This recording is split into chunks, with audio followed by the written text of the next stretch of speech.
የዕለቱ የመጽሐፍ ቅዱስ ንባብ ክፍላችን የሚገኘው ከዘዳግም ምዕራፍ 3 እስከ 4 ባለው ክፍል ላይ ይሆናል። በምንጠራው ጊዜ ሁሉ ለእኛ ቅርብ የሆነ የሚል መግለጫን ከዚህ ክፍል እናገኛለን። በእርሱ ላይ አጠር አድርገን እናሰላስላለን። ሙሴ ለእስራኤል ሕዝብ ካስታወሳቸው እውነታዎች መካከል የአምላካቸውን ቅርብነት አንዱ እንደሆነ እንረዳለን። በምንጠራው ጊዜ ሁሉ ይላቸዋል።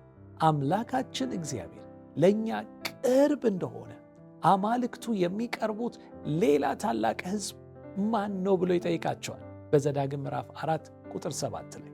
በእርግጥም በምንጠራው ጊዜ ሁሉ የሚለው አገላለጽ አምላካችን እግዚአብሔር ምን ያህል የቅርብ አምላክ እንደሆነ የሚያሳየን ነው።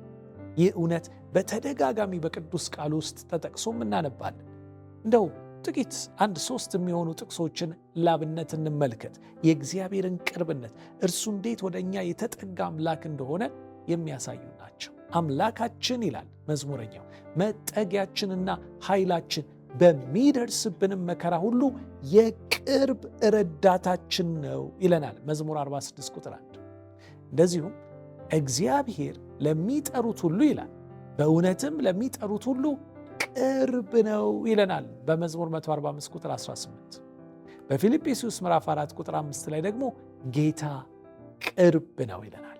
እንግዲህ ዙፋኑን ለቆ በሰው ተፈጥሮ ተገልጦ ደግሞም በመስቀል ላይ ኃጢአት የሌለበት እርሱ ስለኛ ኃጢአት ሆኖ እስከ ወደቅንበት ጥልቅ የኃጢአት ጉድጓድ ገብቶ እኛን ለማውጣት የተከተለን ጌታ በእርግጥም ቅርብ፣ የቅርብም ቅርብ የሆነ ጌታ ነው።